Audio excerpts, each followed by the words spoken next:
Hi, my name is Winsley, and welcome to my video going over the 35th Dev Diary for Age of Wonders 4. This one is going over the new tomes and wildlife that we're getting with the Ways of War content pack, which is coming out November 5th. So let's just jump into it. We have the Tome of Discipline first. This is the tier 1 tome that we've actually gotten to see quite a bit of in the two dev streams that they've done so far. They did one last week and they did one this morning, which I'll try to cover in a video on Tuesday. The one from this week I'll cover on next Tuesday, so keep an eye out for that. I'll try and have uh, a bunch of images ready from that stream that we can go over in detail. One of the ones that we got from this stream was the Shade Network, which is interesting because they talk about the Tome of Shades in this dev diary, but they don't show up the Shade Network. So I'll go back to that image when we get to the Tome of Shades. But the Tome of Discipline here is all about basically cleansing and healing your units so that they can stay on the battlefield longer. And there's also the ability to stun your enemy with empowered strikes, which once again will allow your guys to stay on the battlefield longer by taking away actions from your enemy. The monk unit's really cool because he can jump, he can meditate, and on his third attack he gets a AoE. I think it says right here it does like a spirit explosion, and also has the ability to jump 2 hexes in front of it, making it easier for it to get its third attack, which will do the explosion. And then the meditate removes only 2 status negative effects, which is better than one but worse than removing all. So it's a little bit in between a lot of the other dispels that we see in the game. It's also just going to remove status effects on this unit in particular, so that's a bit different than other things. Is that how you spell all around? I feel like all around has one L. That's just me. Inner Mastery is going to give you status resistance and give you more healing in combat, which is okay, but the status resistance is massive. Just having just a little bit more can really keep your guys from getting stunned, frozen, and therefore taken out of the fight a little bit earlier. The mantra of purification is massive. It's really good because it allows you to remove all the negative status effects from very early in the game, regardless of which faction you picked. A new Valkeeper support will have a dispel, but I think that one is similar to this in that it is a single target, and there are better sources of dispel out there. So you want to keep that in mind when you're building out your faction and like the tomes that you're going to pick to accomplish the goals you want to try and accomplish. Empowered Strike I mentioned briefly. This says on the third attack, there's a 60% chance of stunning a unit. This really benefits people who are staying in defensive formation. The unit that does leap has an easier time getting its third attack because it doesn't have to move and then take 2 attacks. And then, of course, you could reset its actions to have it do a third attack. But just being able to leap and then do 3 attacks normally is pretty efficient and sounds like a pretty interesting way to use the empowered strikes. Focus aim is something we haven't quite seen in game, but it says here that this is, I think it says right here that this gives an ability which is free action, gives them true strike, and then I believe there should be a cooldown on that. I don't think it's once per battle. They did mention it briefly in the stream, but there's no image here, or I don't think I was able to get. I don't think they showed it off in the stream what the actual focus aim ability says. But I would imagine like a cooldown of 2 makes sense versus if it was a cooldown for the entire fight, that would just make this a tricky enchantment to use because you have to get it on the right turn, and if there's a better turn later, you're probably going to regret it. All right, so Tome of Shades is actually pretty light. They didn't say too much about the things you can get in here. They have shown it off a bit in stream, and it may be that they're planning to change some things, or they've already changed some things. So that's like why they're not getting into specifically Shadow Blades. Shadow Blades looked really, really good when we got to see it in the first dev stream. This Shade is a tier 3 unit, and it has a range attack and a melee attack. I think, yeah, they don't show. Oh no, they do show Shadow Blades here, but they don't show off what Throw, Shadow Dagger, and Fatal Strike do. One does more damage based off of how much HP is missing off the target, and I want to say the Throwing Shadow Dagger blinds the target, which has some interactions with other things in the tome, like the Shadow Blades does extra damage against things that are blind. The living shadows will give you extra evasion, and when attacked from within 3 hexers, the attacker has a 60% chance of becoming blind for 1 turn. I thought that I heard this was kind of like a slip away or escape, but I guess it doesn't quite work like that. I think the living shadow has shadowed escape, so they may have been thinking about shadowed escape when they were talking about living shadows in stream, or maybe there's something that I'm just missing here. Um, there's the shade network that I mentioned earlier. There is rending shadows and living shadows, which I think are enchantments or something like that. It's been a minute since I looked at them, so I'm not too sure. But anyways, let's hop back over to this thing where I have some of my images from the stream, and it says basically the shade network gives you knowledge, and then you get extra knowledge for each non-owned city that shares a border with this city. Oh, wow. Okay. So this is good for putting next to not just enemies, but just other players, right? And maybe even free cities. You could probably get some benefit out of that from free cities, which is cool because I think a lot of people just take over free cities, and I'd love to see more interactions with like keeping them independent so that you can get more bonuses out of them. Um, the extra damage here from Shadow Blades is massive. It's ignoring 50% of defense and resistance, which means you're going to do about twice as much damage, or a significant amount more than you would have otherwise. And this will be more accentuated, or you'll see it more when you're dealing with units that have more defense and have more resistance. So like higher tier things will suffer more from Shadow Blades. This will be a good way to allow your lower tier things to do more. Like if you put Mighty Meek on units that have this, they're gonna shred those higher tier units apart. Um, yeah, this is where the blind status pays off. Blind's interesting because I think it reduces ranged accuracy and it removes retaliation from melee strikes. So it's like it wasn't the best aspect, but I think with this tome it can make it a lot better. Now we're jumping into a tome that I don't know too much about. I have read through this briefly right before starting recording here to make sure I understood more or less what's going on here.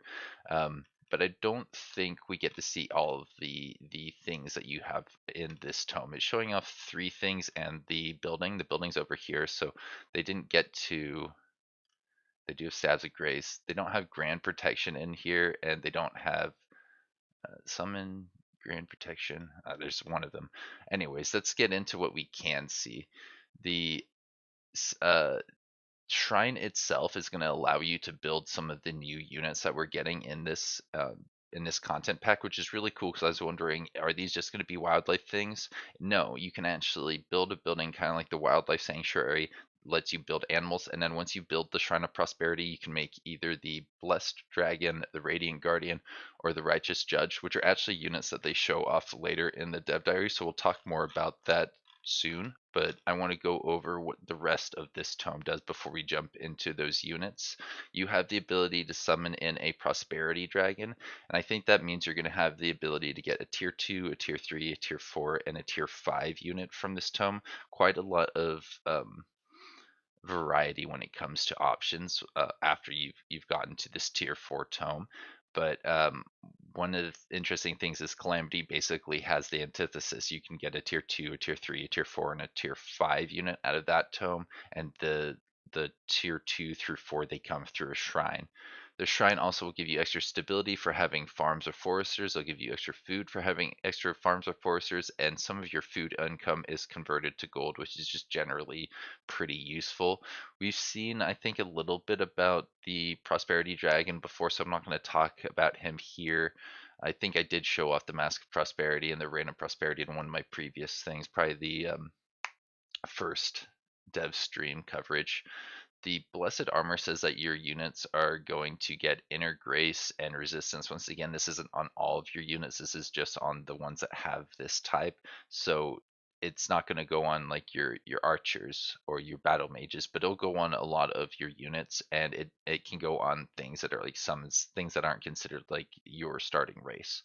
And then after that, we have Stabs of Grace, which is something for your support units. It will give them the Inner Grace mechanic, and their supports also grant grace and give them the Cleansing Rain. I have to imagine the Cleansing Rain is something that removes status is across the battlefield. I think the Reign of Prosperity is a battlefield wide um, ability, and I can't remember exactly what it does, but I'd have to assume that Cleansing Rain is similar to that, just based off of the themes.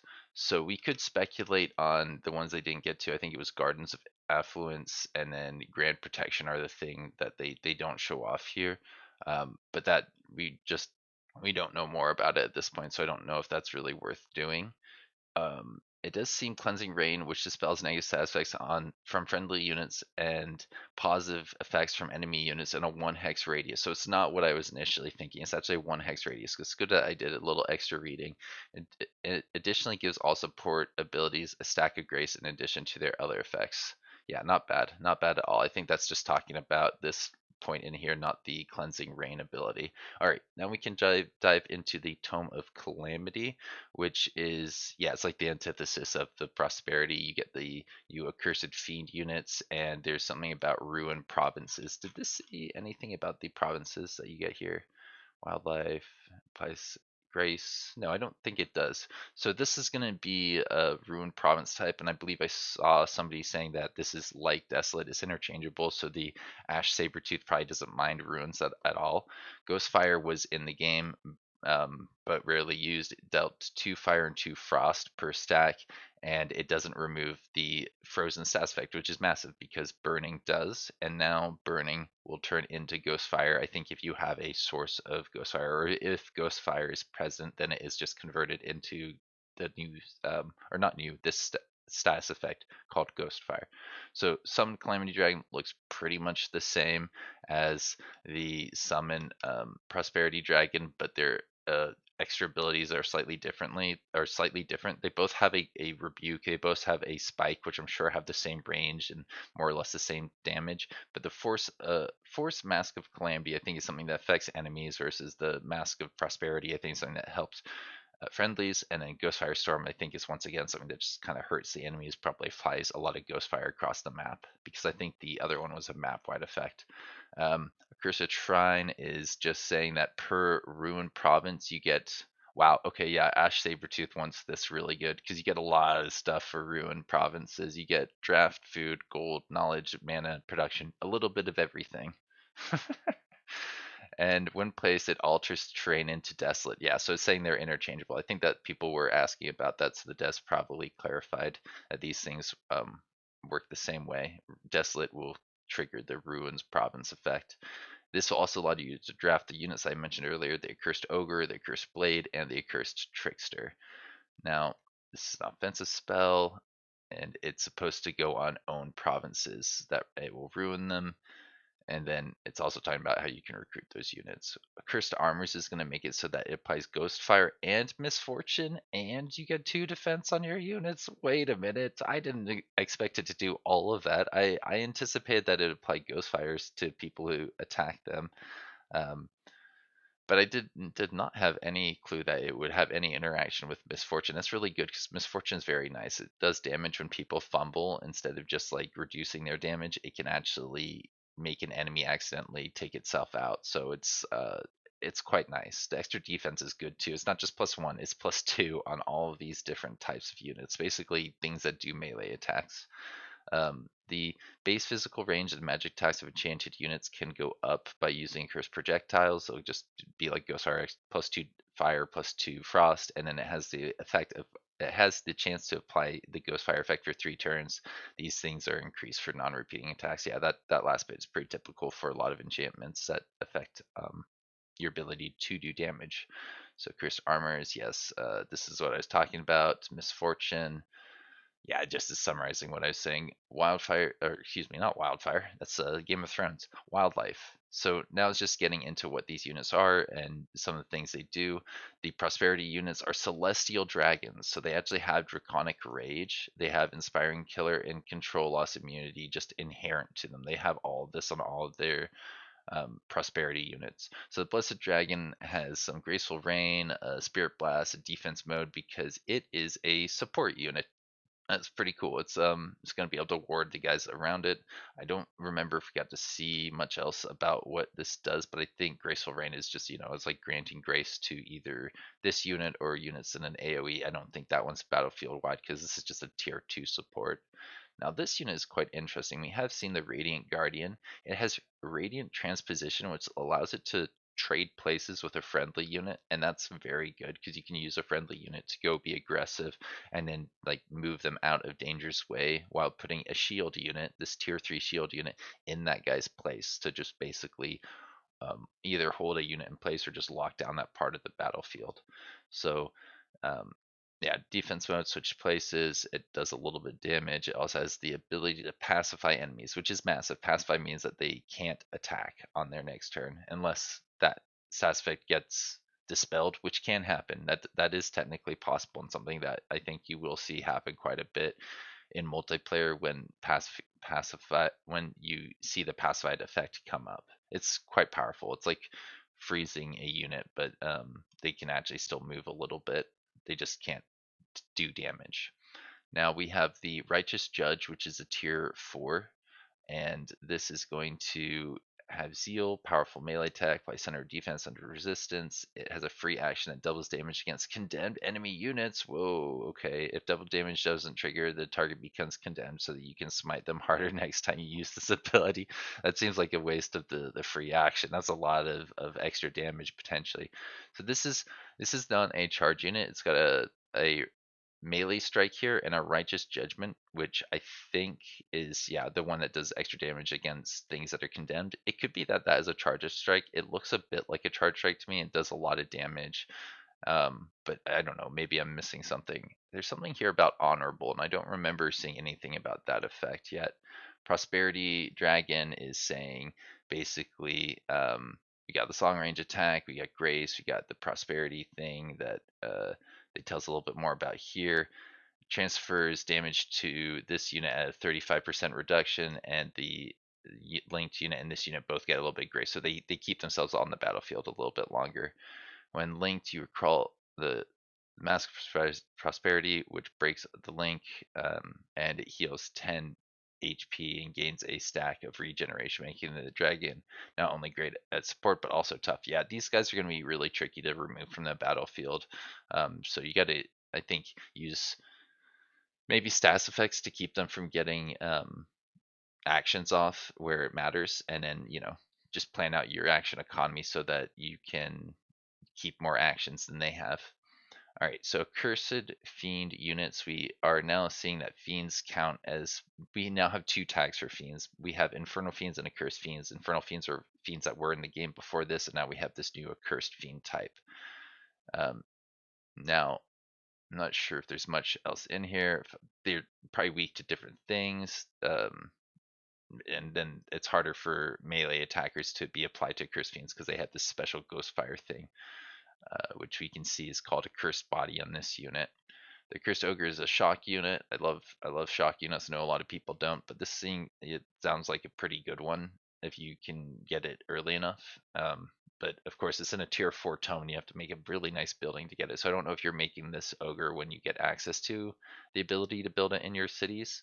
The accursed blade seems pretty cool, pretty good. I like having tier 3 pole arms. This one has a something that looks like, is that saying frozen flames for its secondary ability? It doesn't look like it does that much damage, but it's probably able to freeze more than one unit. Maybe it's a cone, maybe it's kind of like the warden that jumps forward. That'd be pretty cool if we had two polearms that could just jump forward, but I somehow doubt that. I think it's more likely it's a cone or something similar to that. Curse Strike, I'm sure they tell us a little bit about that here, right? Like many attacks, it applies Ghostfire, and with its Frozen Flame, it attacks all adjacent enemies with a chance to freeze them. So it doesn't look like it jumps, but it does seem to be that it can affect everything around it, which is pretty similar to the jump. That's really neat that the tier 3 that we're getting a tier 3 polearm here, and I think that's different than the tier 3 we get over here. Yeah, it's a shield unit for their tier 3 for the Prosperity Dragon.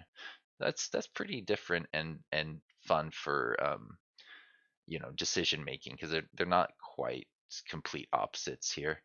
Alright, so now we have the Accursed Trickster, Strong Battle Mage. Its Maddening Phantasm is a full action ability that has a high chance of causing insanity on a single target. Trick Escape applies 3 stacks of Ghostfire to nearby enemies and makes the Trickster teleport 4 hexes away from the target upon reaching 50% or lower of its hit points. The Trickster clones itself. Wait, really?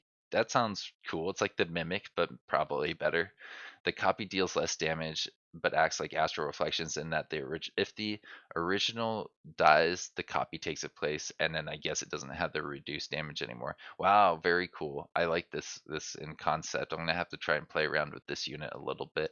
It's only a tier 4, so it's a little bit easier to get online, or to upkeep rather, than the Calamity Dragon. It might be a little bit easier to summon the Calamity Dragon because this is a summon, and the Accursed Trickster requires building a pretty big building, and then you have to actually build the units in your cities, which can take some time.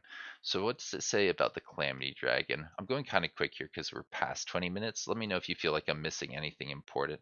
So it's like the other one, does Ghostfire. Ghostfire Storm is a combo enchantment that deals fire and frost and applies 2 stacks of Ghostfire to 3 random units. Okay, so it's you don't get the pick, but it'll help you kind of just pick off a little bit of HP from the enemy. Ghostfire isn't a lot of damage from what I can tell, but maybe it will have neat interactions with other things here. This effect then repeats for the next 3 turns. Okay, I guess if you add that up, it's not nothing, but I have to imagine there's stronger abilities that you could be using from other tier 5 mythic units that do more damage. Mask of Calamity links the dragon to an enemy unit and gives them a stack of ghost fire each turn. If the dragon is attacked when linked, the enemy sustains frost and fire damage. I wonder how much. The it was RIP Mask of Calamity is available. What's that mean? When the link is active. Oh, you just rip it? That's funny off of them. And then what does that do? It deals damage for each stack of Ghostfire that the link unit had. I have to assume that's quite a bit of damage because from what I'm seeing, Ghostfire doesn't deal much damage on each turn. So having a way to turn that into damage on one turn, a lot of damage on one turn sounds very good. There's of course Tomes and Wildlife, and go over everything that has a tome. I hope that you give a taste of what. Yeah, okay, so that's pretty much everything we have for this video. I think I'll wrap up this one here. I'll see you around. Have a good one.